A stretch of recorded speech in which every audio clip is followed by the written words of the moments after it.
it was an exciting year for the next wave of talent in the Shore Conference, already revealing itself from the sophomore class and even a freshman in there. So let's talk about some of the best young players who really kind of broke through this year. Sophomores that are already talked about in the All Shore discussion. First we got again sophomore, freshman, top players. Got to start with this kid. If you go to a game, you don't think he's a freshman.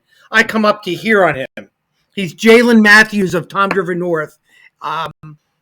He is as aggressive as anybody out there. And you wouldn't think that. You would think a kid that's that big, he's 6'7", a lean 305.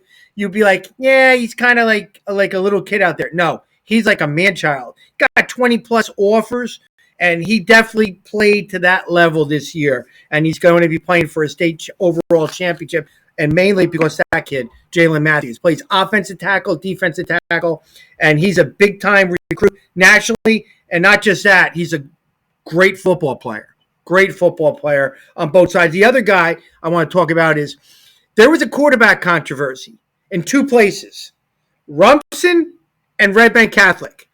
I want to talk to those coaches privately after the season and want to know, what are you trying to do? Yeah, I never know if it's a quarterback controversy or just a quarterback smokescreen of this was our guy all along, and then we just didn't reveal that until week 1. We're being talked a little differently behind the scenes, and we're going to talk about that. But Frankie Williams of Red Bank Catholic, what did he do? First play, little RPO, touchdown to Stolfa for 75-something yards, and the rest is history. He filled the shoes of Brown this year like I don't think anybody imagined. And he did a great job. Frankie Williams is not only a great sophomore quarterback, he's one of the top quarterbacks in the Shore. And I was just really impressed with him in that Holy Spirit game in terrible weather conditions. He threw 2 touchdowns, and they were good balls. Yeah. In the snowy, wintry mix, like to Emmanuel Ross, and he had a couple other really nice passes.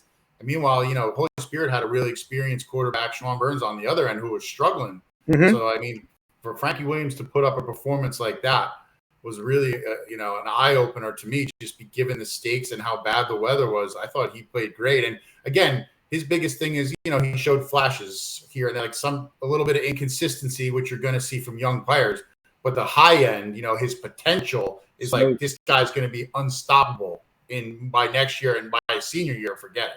Oh, he's reading different guys and putting defenders in conflict with the RPOs. Does a great job. And Coach Joe. It's an interesting thing to me that 2 rivals right down the road from each other, former longtime Thanksgiving rivals, both have sophomore quarterbacks who are impact guys. Owen O'Toole is having a great run. He's going to be playing for the Group 2 state championship, and he's got over 20 touchdowns. He'll be over 2,000 with his next completion in the next game. And again, there was a quarterback controversy, or we didn't know he was starting until the first week. I think the ultimate compliment to Owen O'Toole at Rumson is this is a team that always, during this great run they've had, pretty much has been a dominant run team. They run, and their quarterback's usually another runner. But his talent is so good that they kind of revamped what they do and revamped their offense around his passing ability. I'm hearing he's a really good baseball player.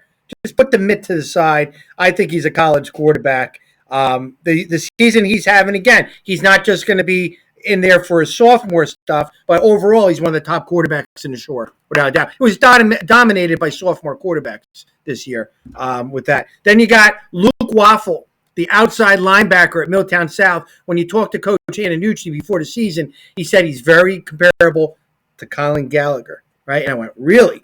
So that's high accolades, and he's a baller. He was always making big plays, behind a defense led by Gallagher. But this kid Waffle with Gallagher is one of the great tandems coming back next. Yeah, I guess the biggest compliment I could say is when I saw them in person and he made a play, I was like, oh, that was another hit by Gallagher in the backfield. And then he stands up like, oh, wait, that's why he looks like him. He runs like him. It's crazy. It's like straight out of like a cloning machine. Yeah. Except he's only a sophomore, which means like his potential is really high up there. I think he's a guy that's going to be in the defensive player of the year conversation the next 2 seasons. When Coach Nooch tells me something about a player like that, I'm writing it down.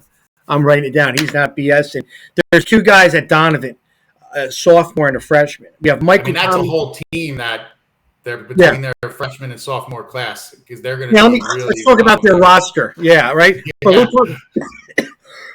Michael Thomas III. He's got a couple FBS offers, rightfully so. He's explosive. His first step's great. He impressed me with his hands being a lot stronger than I thought he was. He makes some nice highlight plays on there, and he's a good one. I mean, he's a good one out there, and just you got to account for him wherever he is on the field as a receiver, a running back, a kick returner, punt returner. Very explosive. Had a little bit over 500-something yards receiving in Coach LaBarca's offense, and he's one of the top players in the state of New Jersey, without a doubt. And the freshman running back, Najee Calhoun, had over 900 yards rushing as a freshman and 180 yards rushing against Bergen Catholic, at Bergen Catholic. How many freshmen could say that? No, I mean, you're talking about, too, when a freshman comes out and puts those kind of numbers up, right? You're looking at like Ken Katoos, like at Keyport. Those were the numbers he put up when he went on his way to becoming the Shore Conference's all-time leading rusher. Yeah. So, you look at the future for Calhoun. And again, don't forget, they played in a lot of games where they were way ahead in the third or fourth quarter where he's not getting carries at all, barely in the fourth quarter. But yeah, to do what he's done already against the schedule they play, he was, for a while there, he was a dark horse offensive player of the year candidate, I felt like. Yeah. So for him to do that, and you just think when he gets bigger and stronger and faster, and he's already this good, I mean, you're talking like a guy who has state player of the year level ability. Scott, when I saw him live, he gave me thoughts of Manny Bowen, the guy that I coached that went on at Penn State. He's a good-looking athlete, smooth athlete, a kid that you could say could put a lot more weight on and maybe be an outside linebacker, but he's got that frame, and it's not very comfortable knowing that you may be playing against him for the next 3 years, Calhoun. And then there's one down in the Liberty division, Colin Palumbo.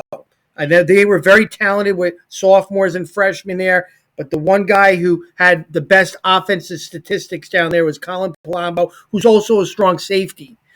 Just a kid that never comes off the field, 1,300-something yards and over 15, 17 touchdowns he had in Coach Jay Graber's offense. And Coach Graber couldn't speak the world any more positive stuff about him. Hard worker, a gamer, that type of. I know he's a wrestler, so he's a guy that is definitely going to be on the tips of a lot of colleges in the next couple years. Well, and then you just look at that whole Mattawan team, right? They were all pretty young.